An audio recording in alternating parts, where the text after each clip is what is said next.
Hello everyone, welcome back to my channel অর্পিতার খামখেয়ালি গল্প। আমি অর্পিতা আরেকটি নতুন ভিডিও নিয়ে আপনাদের সামনে হাজির হলাম। আমার পরিবারের পুরনো বন্ধুদের অনেক অনেক ভালোবাসা আর নতুন বন্ধুদের জানাই সাদর আমন্ত্রণ। আমার পরিবারের যারা নতুন বন্ধু আছেন তাদের কাছে অনুরোধ, যদি আমার ভিডিওর কোনো অংশ ভালো লাগে তবে অবশ্যই সাবস্ক্রাইব করে আমার পাশে থাকার জন্য। আপনাদের এক একটা লাইক কমেন্ট আমাকে নতুন ভিডিও করার জন্য অনেকটা উৎসাহিত করে। আর আমার ভিডিওর যদি কোনো অংশ ভালো লাগে তবে অবশ্যই আগেও বলেছি সাবস্ক্রাইব করে আমার পাশে থাকার অনুরোধ রইল। আজকে একটি সম্পূর্ণ নতুন ভিডিও নিয়ে আপনাদের সামনে হাজির হলাম।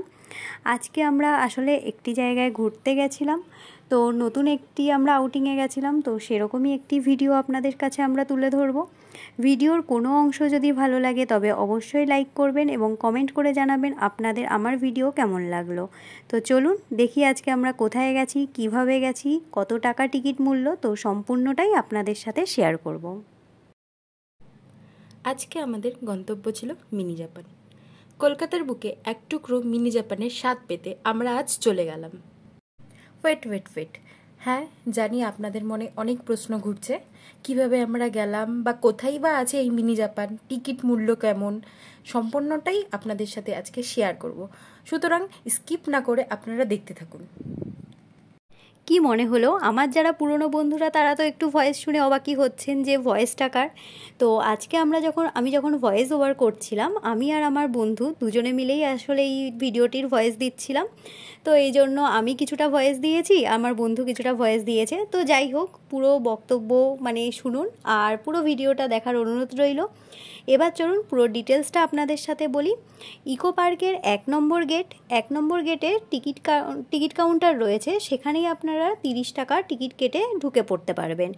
এবং যারা এখানে গাড়ি পার্কিং অর্থাৎ যারা 4 হুইলার বা 2 হুইলার নিয়ে যাবেন তাদের বিশেষভাবে কোয়ারি থাকে যে এখানে গাড়ি পার্কিংয়ের ব্যবস্থা আছে কিনা। যারা এর আগে ইকো পার্কে গেছেন তারা জানেন যে এখানে গাড়ি পার্কিংয়ের যথেষ্ট ব্যবস্থা রয়েছে।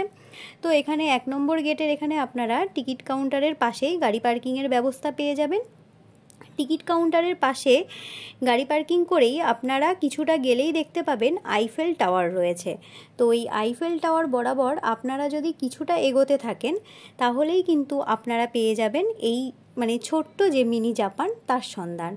তো আমরা কিন্তু এখানে দিনের বেলা যেতে পারিনি, প্রচণ্ড গরম, তার জন্য আমরা এখানে সন্ধেবেলা গেছিলাম। আর সত্যি বলতে সন্ধ্যের পরিবেশ কিন্তু এখানে অসাধারণ ছিল।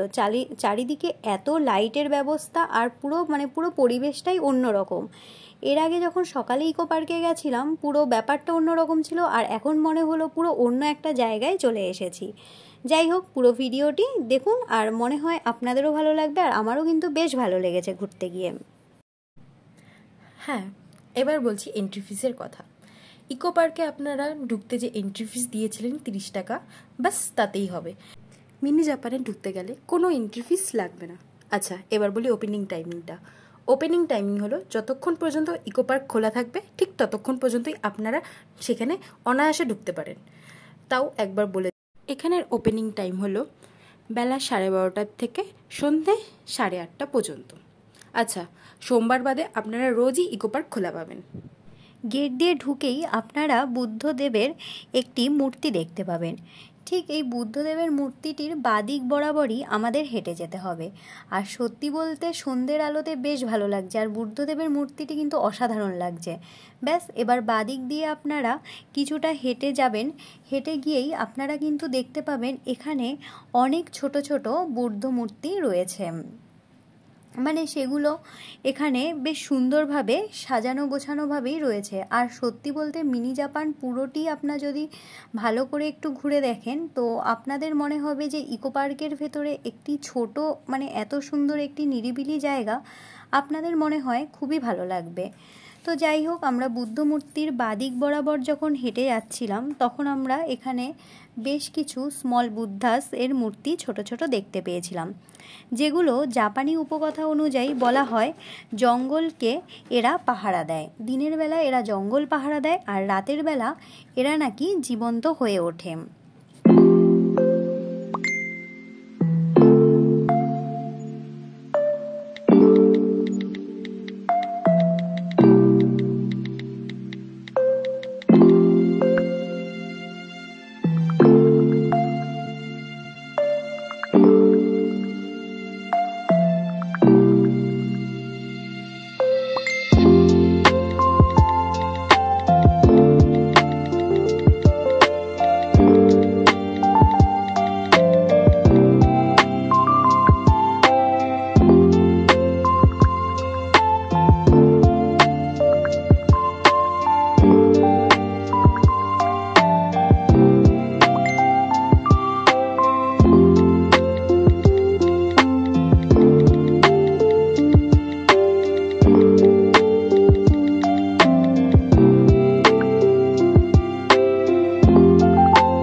আসলেই প্রথমেই আপনারা খেয়াল করবেন বেশ শান্ত পরিবেশ।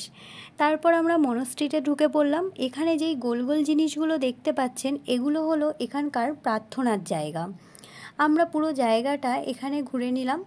তারপর বেশ সোজা কিছুটা জায়গা এগিয়েই আমরা দেখতে পাবো লাল রঙের বেশ লম্বা লম্বা থাম। তো চলুন আমরা ভিডিওতে আগে দেখি, তারপর আমি পুরোটাই আপনাদের সাথে শেয়ার করছি।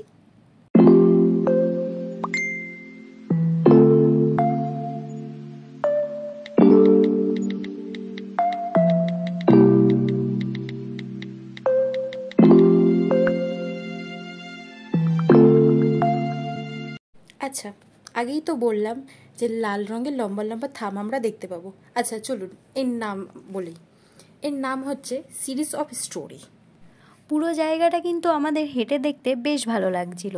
তো আপনাদের যাদের মনে হচ্ছে ভিডিওটি দেখে যে একবার আপনারা এসে ঘুরে দেখবেন, তারা কিন্তু প্লিজ একবার এসে দেখতে পারেন। আশা করি আপনাদেরও কিন্তু বেশ ভালো লাগবে। আরও কিছুটা পথ এগিয়ে গেলাম। সন্ধ্যের আবহাওয়া বেশ ভালোই লাগছিল, সুন্দর শান্ত পরিবেশ, ঠান্ডা হাওয়া। তো সেরকমভাবেই আমরা বেশ এগিয়ে গেলাম। এগিয়ে যেতেই কি সুন্দর একটি গেট দেখুন। এই গেট বরাবর আমরা কিন্তু সোজা ঢুকে গেলাম। আর পুরো পরিবেশটি হয়তো আপনারা ভিডিওর মধ্যে বুঝতেই পাচ্ছেন, খুব সুন্দর আর লাইট সজ্জায় বেশ অপরূপ সুন্দর লাগছিল। গেট দিয়ে ঢুকেই আমরা বেশ লাইটের সজ্জা দেখতে পেলাম। দেখুন বেশ অপরূপ সুন্দর লাগছিল, মনে হচ্ছে একটা আলাদা জায়গায় চলে এসেছিলাম। এই লাইটের শাড়িগুলো এত সুন্দরভাবে সুসজ্জিতভাবে সাজানো ছিল, আর পুরো সাজানো গোছানো একটি পরিবেশ। এই লাইটগুলোকে আমরা আমি বলছি এই লাইটগুলোকে আমরা ব্যাম্বো লাইট বলি। এইভাবে পুরো ঘুরে ঘুরে আমরা একটি সুন্দর সন্ধ্যা কাটিয়ে দিয়েছি। সত্যি বলতে আমরা বুঝতে পারিনি কোথায় আমাদের সময়টা কেটে গেল। পুরো ইকো পার্ক হয়তো আমরা এর আগে ঘুরেছি, ইকো পার্কের অন্য দিকে ঘুরেছি, কিন্তু সত্যি বলতে আমরা এই মিনি জাপান ফরেস্টে এখানে এর আগে যাইনি। তো বেশ একটা ভালো সন্ধে কাটিয়েছি। তো আপনারাও যদি ফ্যামিলির সাথে বা বন্ধুর সাথে ভালো সন্ধে কাটাতে চান তো অবশ্যই একবার এখানে এসে ঘুরে যেতে পারেন। আর হ্যাঁ, এখানে আসলে যদি একটু খিদে টিদে পেয়ে যায় তো খানাপিনা তো আমরা বাঙালিরা অবশ্যই করি। তো এখানে একটি কিন্তু জাপানি রেস্টুরেন্টও আছে। বেরোনোর মুখেই আপনারা এই জাপানি রেস্টুরেন্ট দেখতে পারবেন। তো এখান থেকে কিন্তু আপনারা কিছু খেয়ে দিয়ে পেট পুজো করে নিতেই পারেন। আর হ্যাঁ, প্রতিবারের মতো এবারও বলছি, যদি আমার ভিডিওর কোনো অংশ ভালো লাগে তবে অবশ্যই সাবস্ক্রাইব করে আমার পাশে থাকবেন। আর হ্যাঁ, আপনাদের একটি লাইক কিন্তু আমার কাছে খুব গুরুত্বপূর্ণ। তো অবশ্যই লাইক করে কমেন্ট করে জানাবেন আমার ভিডিওটি আপনাদের কেমন লেগেছে। তো চলুন আজ তাহলে এইভাবেই শেষ করছি। অন্য কোনো দিন অন্য কোনো ভিডিওর সাথে দেখা হবে। ততক্ষণ সকলে ভালো থাকবেন, সুস্থ থাকবেন, সকলে নিজের খেয়াল রাখবেন। টাটা, নতুন কোনো ভিডিওতে দেখা হচ্ছে।